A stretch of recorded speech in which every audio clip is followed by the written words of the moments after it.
Đại họ ra bắn tất cảวันนาปงเตียนในหลู่ต้านปันปอเมอันเสียงกามสุดบุญกว่านั้นเมื่อปีพุทธศาสนา205ปาก67ว่าปีก็จ่าเฮง3ปาก86คู่ปีคิดวันที่26เดือนเมษปี2024ที่วันนาปงเจเวียงสีเสียงเจดอนตนตีเมืองไตปอจาน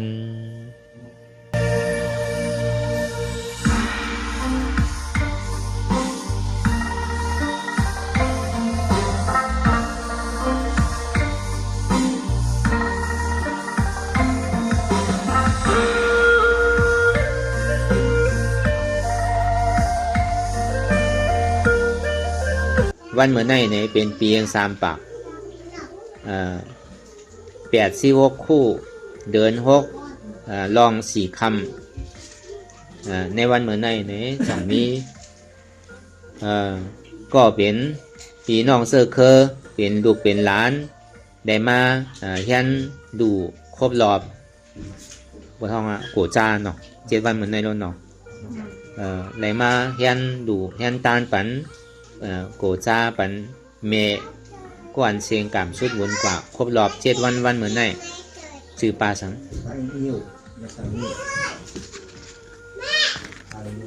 ปลาโยเนี่ย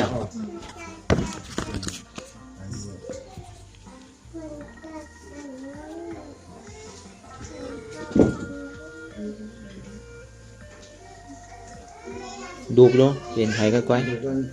สั่งคือสั่งใส่อุ้งม่องใส่สั่งน้องการนั่งนุ่ยcầm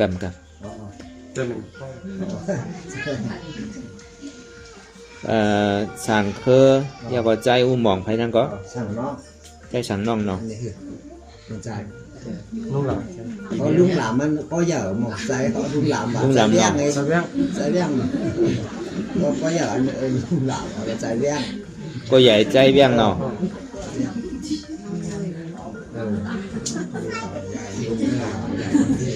ใจเบี้ยงไปนั่งนั่งหน่วยไปนั่ง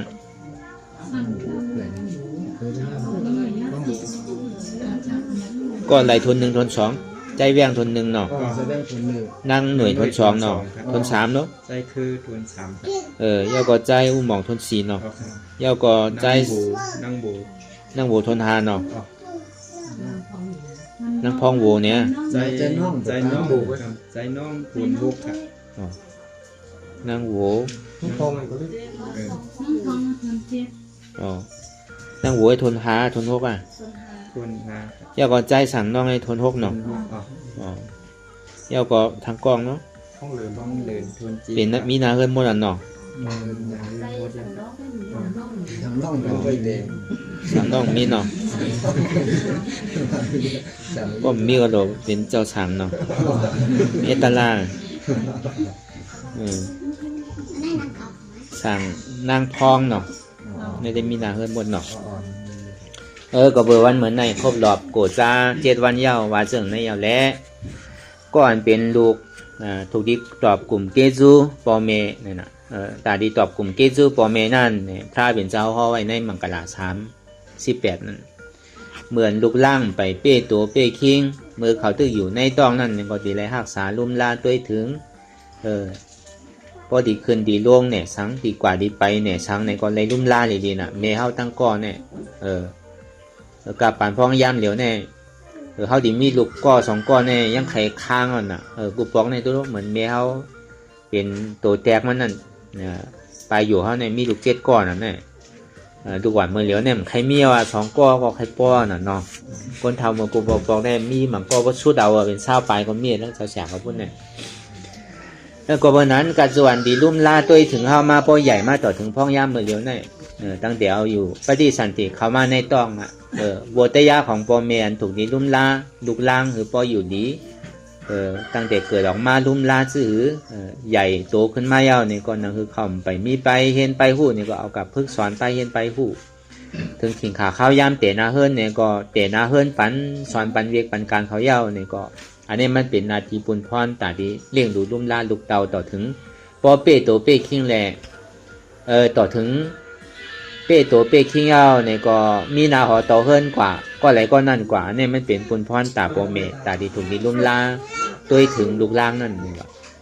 ก็ได้ลูกล่างดีตัวถึงปองเมนั่นรู้ตีได้ตัวมือขิงกับข้าวย่ำไหลล่ะตาดีตัวถึงปองเมนั่นเนี่ยมันใจว่าตายเอาไปตัวมันใจนะตาเขาดีเลี้ยงดูลุ่มล่าปองเมเขาเนี่ยเลี้ยงมือเขาไปตายไล่เลี้ยงมันมีหลายเลี้ยงมันใจว่ามีเงินคำเลยว่าเลี้ยงใจเพราะเขาเป็นก้นดีก็ปองว่าเลี้ยงใจพอใจเมเขา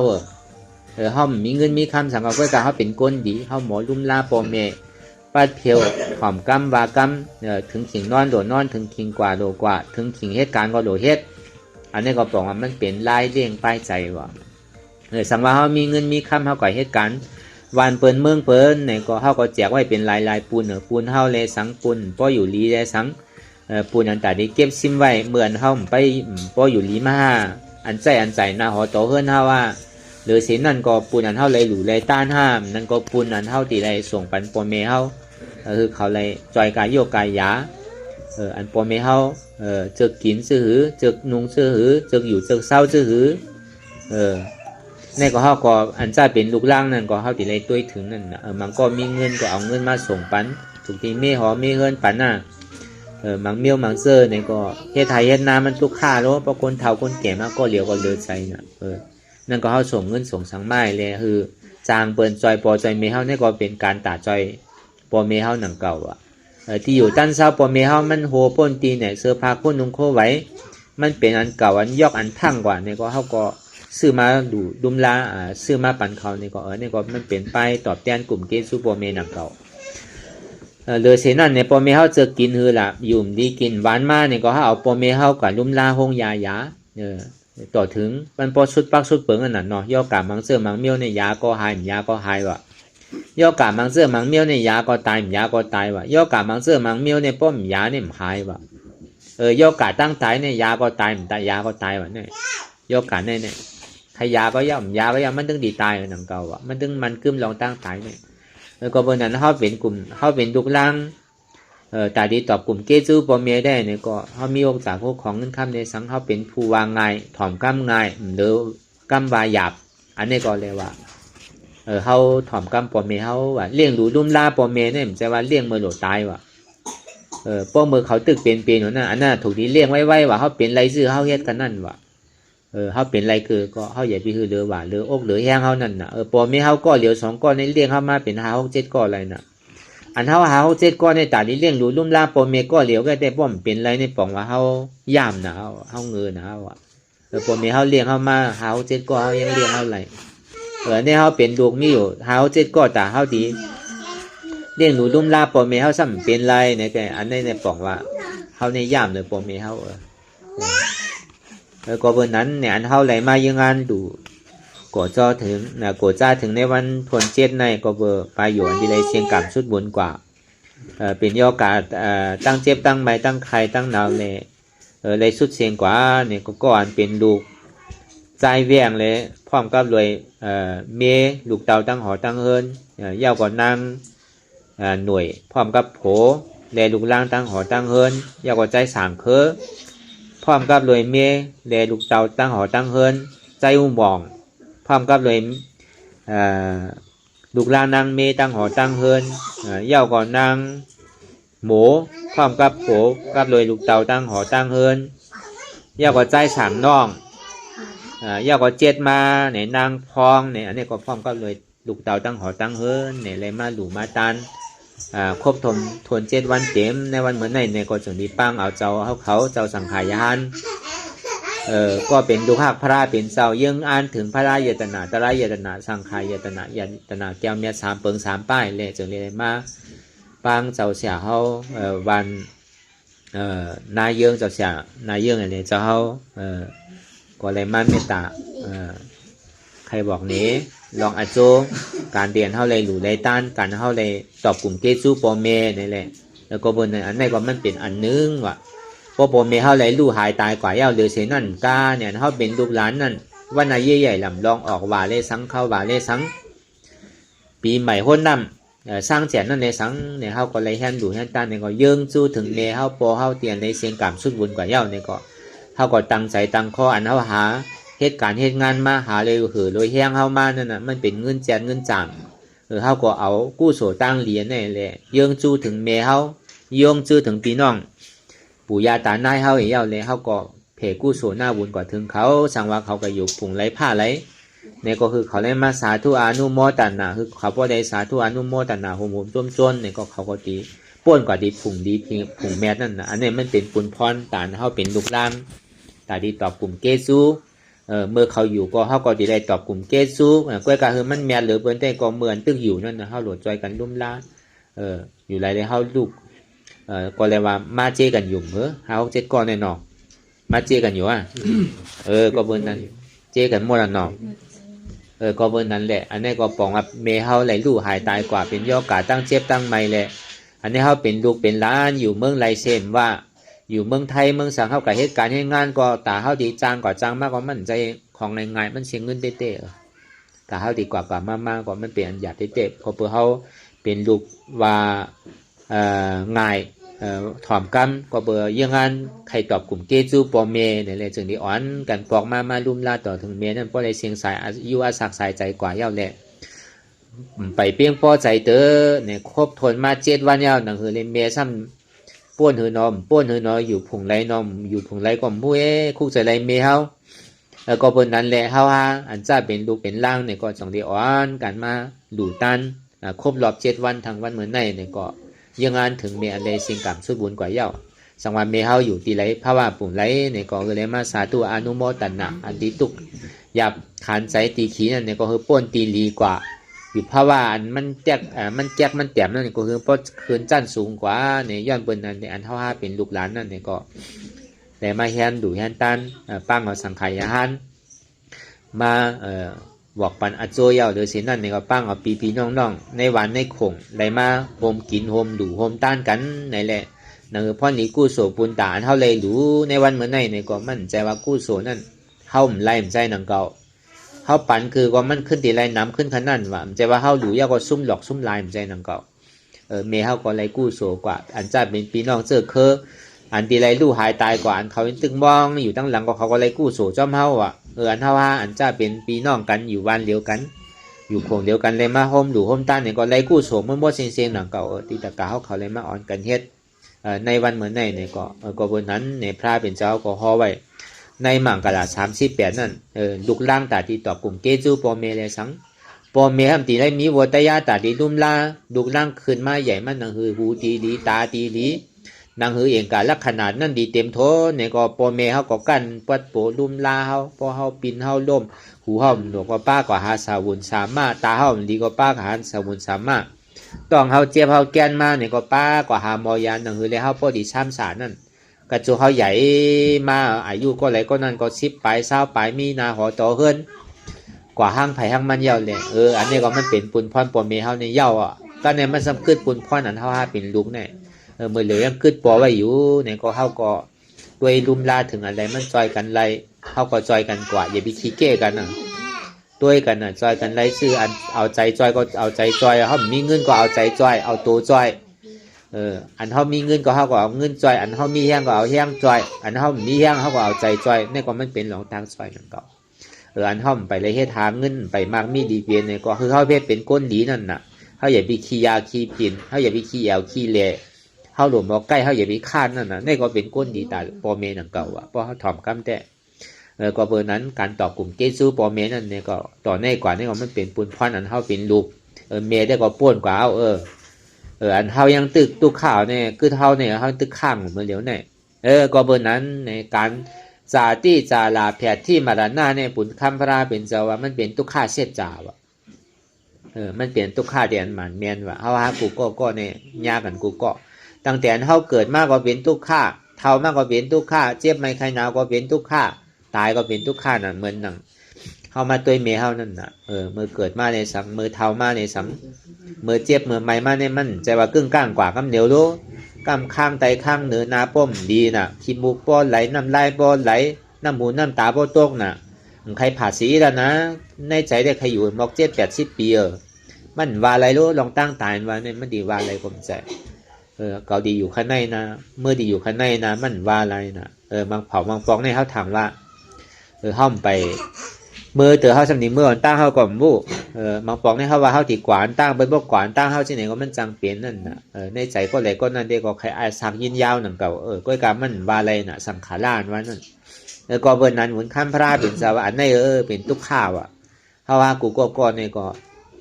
ลองตั้งเกิดตั้งเท่าตั้งเปลี่ยนเนี่ยก็มันติดทมยากันกูก็อันนี้ไม่เป็นทุกข้าเสียจ่าวะสมมุติได้ยาเสียจ่าก็เปิดเหตุทางเอาจ้องเป็นมาเลยมันถึงที่มีลองตั้งเกิดเท่าเป็นตายวะเหตุทางเอาจ้องมันเป็นทางเป็นรอผ้าต่อซาวะหูนั่นเจอเสียงอันลีตานั่นเจอทางอันลีหูหลังนั่นเจอนมอันลีวะส้วมนั่นจังกินอันแค่มาตัวจังที่จังนุงอันลีวะใจมันจังเจออันลีวะหูในบ่ถอมเย้าเจอเย้าอีมีปอกวะตาในตัวเย้าทางลีน่ะก็บ่อิ่มมีปอกวะหอมน่ะก็บ่อิ่มมีปอกวะอันลีกินนั่นก็บ่อิ่มวะอันลีนุงลีที่นั่นก็บ่อิ่มวะอันเจิกนั่นนี่ก็บ่อิ่มวะหูนั่นซ้ำจังถอมมันพิษวะตามจังตัวอันพิษวะหูหลังจังนมมันพิษวะส้มจังกินอันพิษตัวจังนุงจังที่อันพิษเจอกันพิษวะถอมมันพิษหันอันพิษนมมันพิษเนี่ยเมื่อเลี้ยวเนี่ยกินเดาก็กินอันพิษนั่นน่ะนมยาวก็กินอันพิษนั่นเก่าเนี่ยก็เบอร์นั้นว่ะในเป็นเหตุทางเอาจ้องที่เหตุเท่าไรเกิดไรเท่าไรเป็นไรตายที่ตีกว่าก็ในผลอาโจสุขข้าห้องมันนี่ป่านที่ก็เย็นในมีอันนำเกิดเท่าเป็นตายเนี่ยอันนำเกิดเท่าเป็นตายเนี่ยเป็นนี่ป่านว่ะที่เหตุจืออะไรติไรมาล่ะติไรยางจ้อมเซนตั้งปิญญาศีลสมาธิว่ะเหมือนเท่าเป็นก้นพุทธศาสนานั่นพอถึงวันศีลวันธรรมมาเนี่ยเท่ากับเอาศีลนั่นน่ะเพราะในหว่ามาเนี่ยอันเนี้ยติไรมีศีลว่ะติไรนางสมาธิสมาธาว่ะเปิดมันก็เจกโตกหมักมันก็เจกนั่งภาวนาเย้าก็อันยอดเดินนั่นสร้างเป็นวิปัสสนาน่ะตีเจ้าเช้าเขาอ่อนมาเปิดมือเลี้ยวเนี่ยนะปิญญาศีลสมาธิเนี่ยอันเซนตั้ง3เซนอริยมรรค8เปิงปิญญาศีลสมาธิอันเนี้ยมันดีอ่อนเขาป่นลองตั้งทุกข้าวอ่ะบ่ห้อมยังจอมเซนตั้ง3อริยมรรค8เปิงเนี่ยเขาดีทุกข้าเขาดีเกิดเย้าเท่าเย้าเป็นเย้าตายยิ่งดีกว่าก็เกิดเป็นก้นได้ก็ดีมันเป็นก้นขึ้นว่ะปากก็เห็นก็หมื่นก็ตาดีขึ้นเกิดเป็นก้นมี1ก็ว่ะหรือเสนั่นในโลกตั้งใจที่ดีกว่าก็เบอร์ทางหลักพอเขากันนอนวัดตัวเขาได้อยู่วัดอยู่ว่าใจเขาอยู่เฮิรนน่ะเขากันนอนวัดอยู่ในใจเขาติดเฮิรนเนาะกายเก่าว่ะวัวเก่าว่ะเฮิรนเก่าว่ะหน้าเก่าว่ะโซนเก่าว่ะอันใดก็เป็นของเก่าเชียงๆน่ะใจติดนะ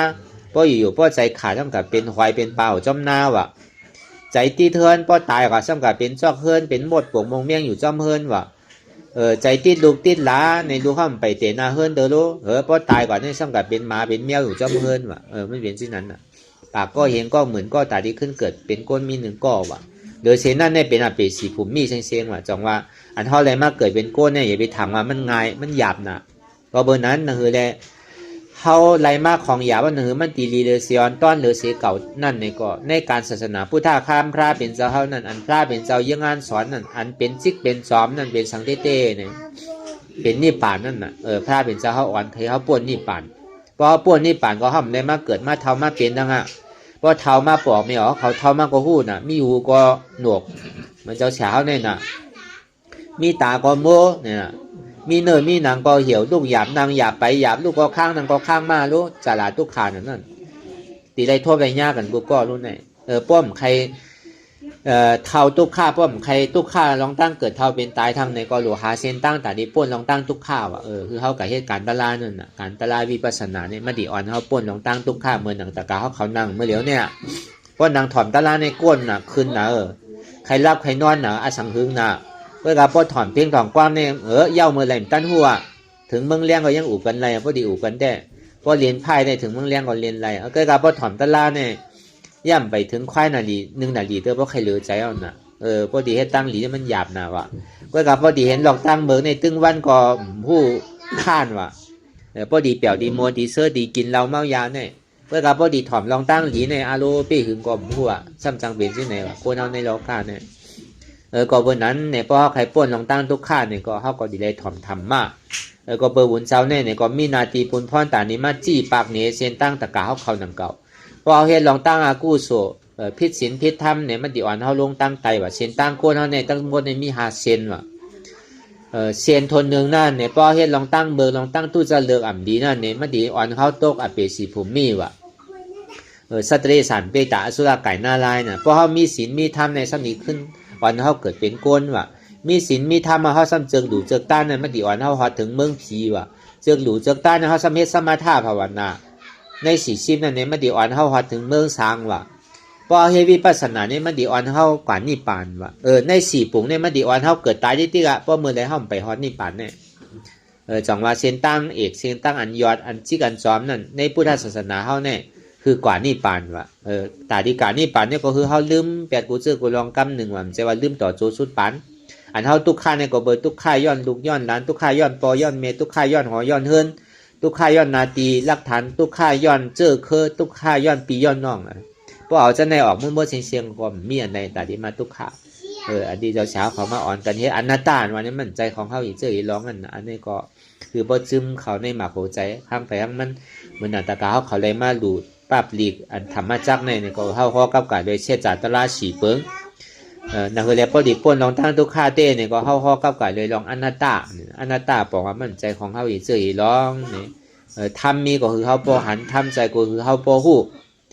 ธรรมมีหันทุกข้าธรรมใจฮู้ว่าทุกข้าในเป็นอนัตตาเฮาเลยมาเกิดมาเฒ่ามาเป็นในเป็นทุกข้าทุกข้าที่มันเป็นอยู่ในมันคือเป็นทุกข้าลงผู้เปิงเพราะงั้นมันเลยเป็นอนัตตาเฮาอยู่ตีหอตีเฮิรนก็อย่าเฮากว่าวัดกว่าว่าก็อย่าคือเฮาคุกใส่แหลในติๆกว่าเพราะเฮาคุกใส่แหลในติๆก็เฮาที่ป่นลงตั้งทุกข้าไหลก็เปิ้นนั้นในวันเหมือนในติตะกะเฮาเขาอ่อนกันในมาโฮมดูโฮมกินโฮมต้านดูก็จ้าปันปลายอยู่อันนี้ได้เสียงกำซื้อบุญกว่าวันในก็ตาหน้าก็เฮาก็ได้ศีลาก็เฮาก็ย้อนน่ะไล่กำนึงก็แค้นกำนึงนั่นน่ะเนาะไล่ควายน่ะดีก็แค้นควายน่ะดีนั่นน่ะศีลเท่านั้นมีจมโมงก็แค้นจมโมงนั่นน่ะพอไรตึงวันก็แค่นี้พอไรต่อโจก็หาที่ว่ามีอันนี้ก็ศีละอันเฮามานั่งเต็ดกัดเย็นใส่ห้อมฟงปิ้วตั้งใจถ่อมตะลาดีนั่นก็เป็นสมาธิก็เนี่ยเฮามาพูดจอมลองตั้งเสียจาตะลานั่นลองตั้งในโลกาลงตั้งหมดตั้งเสียงในมีการทุกข์แกผู้เปิ่นพองงำไรดีมันเป็นอยู่นั่นนี่ก็มันเปลี่ยนหน้าตาเฮาตัวอันมันเจ็บมันโกรธมันขึ้นมันเมื่อยมาเนี่ยเป็นทุกข์โลที่เฮานั่งมาเหลียวเนี่ยอันโกนอันคืนอันเมื่อเนี่ยอันเนี่ยทุกข้าเหลือเนี่ยมีอะไรอ่ะลองตั้งเกิดตั้งเท่าตั้งเป็นในพ่อตาตัวมันหึงน่ะอ่านโหเดือนโหปีมันก็เขาพอหยุ่มยามาตัวเจ้าเก่าเนี่ยมันเท่าอีบอกอ่ะพวกยังแอบจำตัวเนี่ยเพราะมันโหหอกมาเขาเสมอมึกย่อมือมันล้ำเลยนะเขาไปไทยเท้านั่นน่ะเพราะนาเขาเหี่ยวมาเขาเสมอมูลต้าหางหลีนั่นน่ะเขาก็ถังว่าเขาหนุ่มดิ้งๆนั่นน่ะเขาก็เขาย่อมเขาว่าเขาเท่าอันเขามานางอยู่มือเหลียวเนี่ยเรียกก็ยาวหนุ่มก็ยาวเท่าก็ยาวอ่ะทุกข้ากันก็เนี่ยมือเหลียวเจี๊ยบห้ามเจี๊ยบเดี๋ยวนางมือเหลียวเจี๊ยบหัวนองก้นคืนอยู่ว่านั่นแหละเป็นทุกข้าเสียจ่าแบบนี่มันมีอ่ะเป็นทุกข้าเสียจ่ามันก้นมันคืนหัวเสียตานี่ก็อย่าไปก้นเลยบาไหลมือเอวเจี๊ยบเพราะมันเป็นเอวเฮาเต้เนี่ยก็คือมันหายเอวอย่าไปเจี๊ยบแล้วหายกำเหลียวแล่เนี่ยมันหายอะไรรู้เพราะว่ามันเป็นตัวของเฮาเต้เนี่ยก้นอะไรก็ใครเท่าก็เลยก็ใครห่างหลีกูก็แล้วใครก็เกิดเตียนวันมึงขึ้นใหญ่ไผก็ใครมาเกิดเตียนหู้กันพังหักพังหู้พังเวอนั่นก็แล้วใครก็เกิดตีหลีก็แล้วใครห่างหลีหมดอ่ะก็เลยก็ใครเท่าอีกก็เบอร์มันเลิกไรกู้โสอากู้โสที่เฮาเลยเฮ็ดไว้นั่นย่อมเบอร์นั้นแหละมีอันไหลในโลกกาเตียนเฮาอู้เปิ่งพองงำมันไหลตอนหนังตัวเฮาก็อู้เปิ่งพองงำมันไหลเปลี่ยนอนัตตาอันนี้อันเฮามาถอมตะลาเนี่ยก็เฮาหลบป่องแจงแรงแสงนั่นอันเจ้าเขาเลยมาขอเนี่ยก็เบอร์เลยฮับหลูฮับตาเนี่ยนั่นคือเลยตีซุ่มโคดูโคตานั่นเนี่ยก็มีนาดีปุนพรตันดีมาบอกจี้ในเส้นตั้งตะกะเขานั่นคือเลยตะกะเขาดีกว่าถึงป้อสั่งถูกสั่งแม่นนั่นเนี่ยก็คือป้ออย่างตั้งพิษนั่นเนี่ยก็อันนี้ก็มันเป็นนาดีบุญเจ้าถูกตีมาพ่อมาลาดปันก็วันนั้นในวันเมื่อไหร่เนี่ยก็ตีเลยว่าตะลาเขาก็ยังอันดูตามปันพาราดูตามปัญตาหน้าศีลสมาธิวิปัสสนาในกู้โสตั้งบ่ตั้งเสียงในติเลวาเต็มทนหลีงามยาวหนังอันไปอยู่ในสุดเสียงกว่าในภาวะปุ่งไหลเลยเป็นทีก็ว่าเลยเป็นอันไรเสมว่าคือเลยมาสาธุอนุโมทนากู้โสตั้งนี้ก็คือเลยสาธุอนุโมทนาห้าเบาลองศีลเนี่ยก็คือเลยจ้างตื้อกำไว้หั่งไผ่หั่งมันตัวก้นเป็นในตัวอันก้นตายกว่านั่นก็เย้าพอได้ถอมในยินก็เราสมาทานที่ถือเข้าตัวนิมใจนิมเข้าบนหม้อเนี่ยก็เป็นสมาธิอันหนึ่งลองวิปัสสนาหันทุกข้าหู้ทุกข้าเป็นอนัตตาเนี่ยก็อ่ำมันคือเป็นทุกข้าอ่ำอู้เปิงเพราะงั้นมันไหลเหนืออนัตตาเนี่ยก็นี่ก็เป็นอนัตตาวิปัสสนาพอบอกว่าการตั้งเตียนเท่าไรเฮ็ดวันเหมือนไหนเนี่ยก็ตีได้ว่าเต็มทนดีงามยาว นานพ่อดีกุศลที่ตะเขาเยื่องอันดูต้านถึงปลายอยู่นั่นเนี่ยก็คือป้อเลยฮอดจอดถึงขันไพ่หนังอันสุต้องมุงมองใครใครเป็นนั่นล้อกี่สัมปติกอลีล้อกุตระสัมปติกอลีหนังกลางใจใครใครเป็นนั่นคือป้อเปงอกเปงใสเหมือนหนังเลินคืนใหม่สิพาคำนั่นอ่ำห้างอ่ำหาดอ่ำกาดอ่ำก้าขันไพ่สกรรมเลยตาเนาะ สาธุสาธุสาธุ จำในเขาสุข